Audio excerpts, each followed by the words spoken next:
Au nom du Père, du Fils, du Saint-Esprit, un seul Dieu, Amen. Mes chères sœurs, mes chers frères, vous avez entendu l'Évangile aujourd'hui qui se décompose en deux parties. On peut dire qu'est-ce que c'est que la vraie grandeur selon Jésus, et ensuite le scandale et les scandaleux. Jésus apprend à ses apôtres comment on devient grand devant Dieu. Les disciples s'approchèrent de lui et lui dirent « Qui est selon vous le premier dans le royaume des cieux ?» Et Jésus répond « Si quelqu'un veut être le premier, qu'il soit le dernier et le serviteur de tous. » Quel est au juste le sens de cette question? Les disciples ont des ambitions. Ils sont bons, certes, ils travaillent, mais ils ont quelque espoir d'être connus, d'avoir quelques succès. C'est très humain. Ils voudraient bien les réaliser, ces ambitions-là.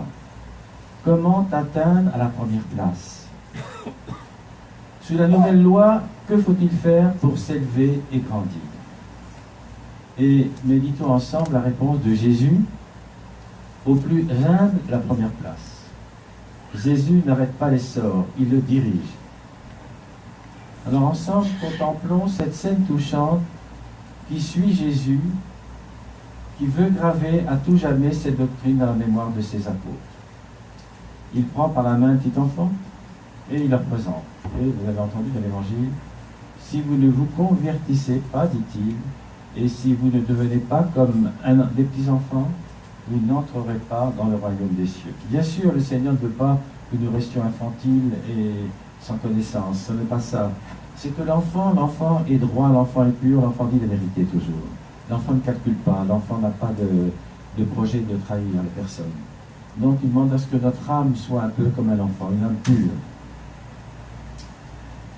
Voilà votre modèle. Et c'est la sagesse divine qui dit cela. C'est la sagesse divine qui veut former et qui veut nous former. Voilà l'image de la vraie grandeur à mon école et dans mon église, nous dit Jésus. Le Fils de Dieu s'est incarné pour porter des coups mortels à l'orgueil du monde. Parce que l'orgueil tient fermé la porte du ciel. Vous savez, le Seigneur, Dieu s'incarne. Vous imaginez le Dieu des dieux, le Seigneur des seigneurs qui s'incarne sous les apparences chétives d'un enfant dans une crèche. Qu'est-ce que ça veut dire tout ça? L'incarnation du Verbe. Le Seigneur va se présenter à nous comme un enfant et nous donne toujours l'exemple.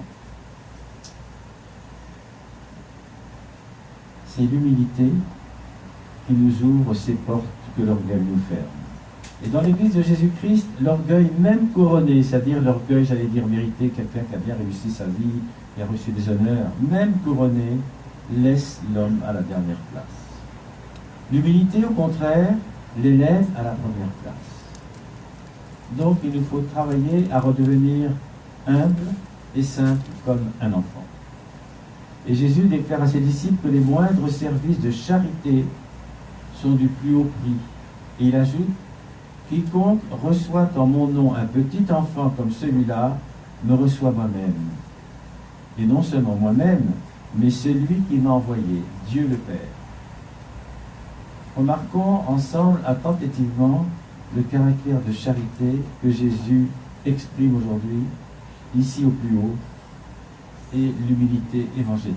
C'est souvent ce qui manque, est-ce que ce qui nous manque à nous, clergés, comme fidèles. Parce que la foi nouvelle n'est que charité. Et si le Maître assigne à ses disciples la dernière place, c'est pour les voir plus pleinement au service de tous. Apprenons à devenir humbles pour devenir bons. Apprenons à nous donner aux autres en renonçant à nous-mêmes. Et Jésus aujourd'hui fait savoir à ses disciples à quelle réprobation s'expose le scandaleux.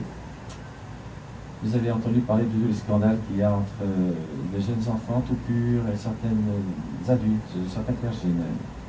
Approchons-nous de notre divin Maître et reconnaissons à la sévérité de son langage l'intérêt suprême qu'il porte aux moindres âmes. Aujourd'hui, il nous parle beaucoup des enfants, de prendre exemple sur les enfants. Donc, il ne faut pas profaner la pureté de l'enfant. L'innocence d'une âme est un bien sacré auquel le Fils de Dieu interdit de toucher sous peine de profanation. C'est à Jésus-Christ lui-même que le scandaleux attente dans la personne de ceux qui l'ont fait le mal. Donc, discernons ici la malice du scandale.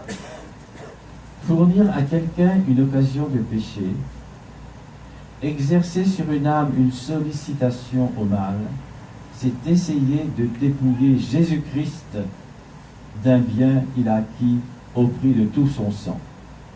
C'est pas seulement le mal qu'on puisse faire à un enfant, à une créature, mais aussi au Seigneur.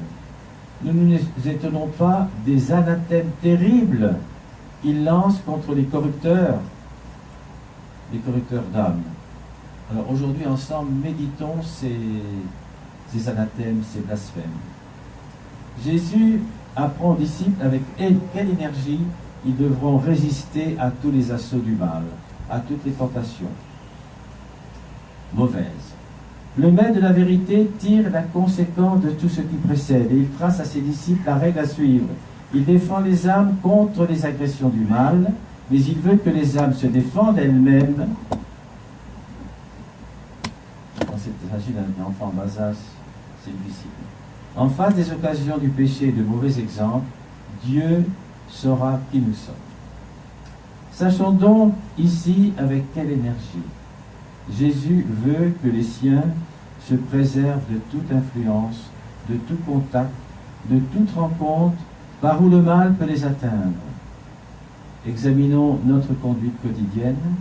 Notre vie est-elle organisée pour la résistance au mal? Invoquons les anges qui nous préservent. Voilà. Aujourd'hui donc, le Seigneur nous demande qu'on devenions comme des enfants purs, des enfants qui disent la vérité, qui ne calculent pas, qui donnent tout ce qu'ils ont. Les bonbons, les jouets, les offres aux gens qui viennent, leurs petits cahiers d'école avec leurs bonnes notes ou leurs mauvaises notes, ils sont toujours prêts à donner. Et le Seigneur nous demande à ce que nous soyons charitables et aussi à ce que nous soyons, puisque nous avons reçu le baptême, ne pas des scandales, c'est-à-dire ne pas profaner le nom du Seigneur de toutes les manières, c'est-à-dire par des mauvais exemples, en parole, par des attentats, des atteintes à la vertu, par mille choses comme ça. Et le Seigneur nous préserve de ce mal. Donc aujourd'hui, c'est un évangile qui nous demande de redevenir humble et aussi d'éviter le scandale. Parce que lui, par qui le scandale arrive, le mal peut procéder. Alors, même si nous sommes tentés par toutes ces choses, soyons forts, soyons vigilants, parce que le mal qu'on fait à un enfant, le mal qu'on fait à une personne, même une grande personne, le mal qu'on fait, c'est au Seigneur avant tout qu'on fait. Alors, réfléchissons bien à nos actes un petit peu calculateurs, nos actes un petit peu de mauvaise augure. Donc soyons vigilants. Que la bénédiction du Dieu Tout-Puissant, le Père, le Fils, le Saint-Esprit descende sur vous et il reste pour toujours. Amen.